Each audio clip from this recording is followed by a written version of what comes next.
Hello everyone, Hassan here. I'm here to give my review of the new Star Wars Solo movie. Let's get to it. Just so you know, I watched it really late last night, so I couldn't give my review right there and then. I actually caught the 11 o'clock show, which means it started at 11:15, and it went on till I think 1 something. I don't know. It was really late, so I couldn't give my review. I usually like to give my review right there and then. Okay, anyways. FYI, I went to watch the movie Solo, and I was the solo person watching the movie Solo. Yes, I was the only guy in the theater watching that movie. So, hey, I got to pick the seats, so that was nice. Anyways, just letting you know. Okay, here's my review. What did I think of Solo? I think it was just an alright average, a standard sort of a movie. There was nothing really special about that movie, which, anyways. The story was fine. It was exciting and fun. There was as if there was something always happening, so that was kind of cool. No special moments in the entire movie. I thought that the actors Eldrin and Danny Glover they did a fine job playing the characters. But after watching the movie, I can tell you one thing for sure: anyone could have played those roles. These guys, in my view, didn't bring anything special to their characters. So I don't know what people are saying when they're saying that Danny Glover is Lando, Eldrin Handreich, whatever his name is Han Solo.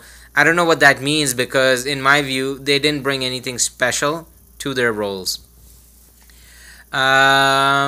It was good to see. In fact, the one thing that I was actually happy about was Chewbacca because this time he actually got a decent role in the movie, unlike The Force Awakens and The Last Jedi, in which they just tossed that character away. This one actually, yeah, we got to see some good screen time. Yes, we did see that relationship building between Han and Chewie, which was nice. The Millennium Falcon was really cool. I actually enjoyed all the scenes with the Millennium Falcon. The Kessel Run was also a pretty cool thing, so it was nice. So I mean, the movie has some good fun moments. Even the train scene is fun. So it always seemed like there was something happening, which was great. What it lacked was, of course, there was nothing about the Force. Nothing about the Jedi and the Sith, so that mythologies were totally out. That's why I sort of compare it to a swashbuckling sort of a adventure movie because it got rid of all these fantastic moments and now it's like a mission and all these interactions with characters. So that's what was happening. The ending of the film was nothing grand. I don't know. This movie was, to my view, just a standard sort of a film. There was nothing special about it. Even the music, I thought that John Williams had done the. Yes, in fact, he did do the Han Solo theme, which was. Yeah, it was fine. There was nothing bad about it. You guys are probably thinking, wow, I have absolutely nothing to say about the movie. And I think there really isn't much to tell you about the movie because it's a good film for what it is. Nothing amazing. And, oh, the one thing I can tell you is, in my view, L3, that droid, has got to be one of the crappiest droids I've ever seen in any Star Wars movie. I don't know what people are saying, why they're saying it. The actress who voiced that character, yeah, she did fine. But I thought that was the most pathetic droid ever. I mean, all that stuff about droid freedom and equal rights. I mean, what are you doing? It's.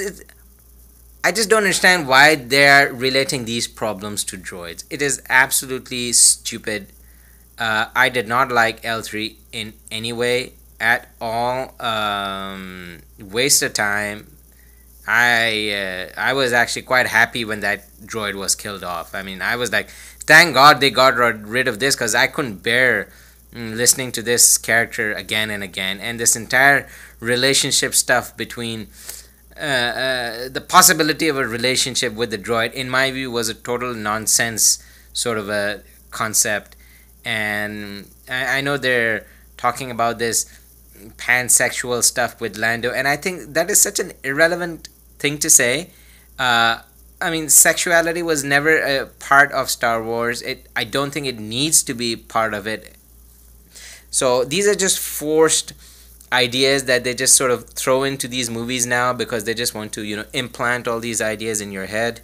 In my view, this is irrelevant, unnecessary. Please keep it away.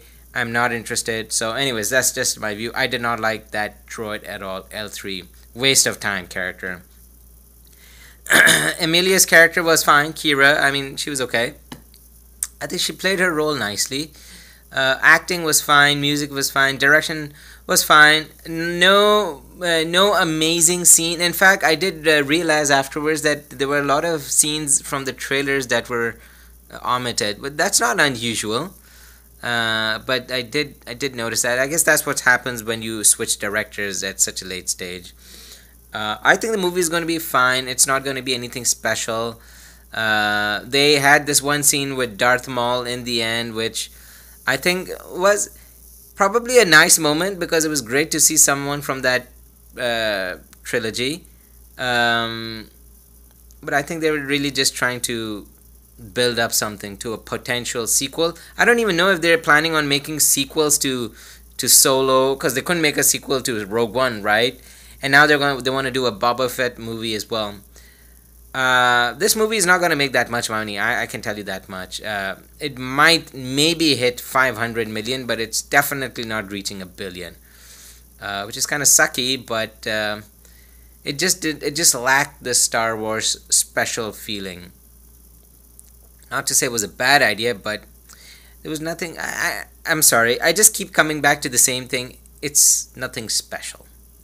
So my review: good, bad, average. I'd say it's an average movie. Go watch it. You'll have a nice time. You won't feel any kind of nostalgia in it because the references are not obvious, or even if the references are there, there probably is things like maybe specific Star Wars fans know about if you've read the book or the comics maybe, but other than that, I actually enjoyed Rogue One far more than this one.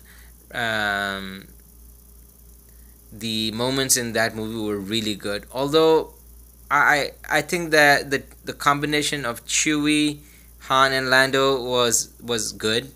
I think that I did enjoy that in this movie. I'll be fair. I don't want to be overly critical of this film. I think everyone did a pretty good job. It's just that the movie itself is nothing special. So it's rather unfortunate. I wanted this movie to be a good one. And let's see how it goes. But that's my review. Let me know what you think. Yeah, go ahead and watch it. You'll have a good time. And if you go at night, you'll probably have the freedom to select any CD you want. But anyway, that's all I have for today. Sorry I couldn't give my review early on, but nonetheless, I'm off. I'll catch you next time.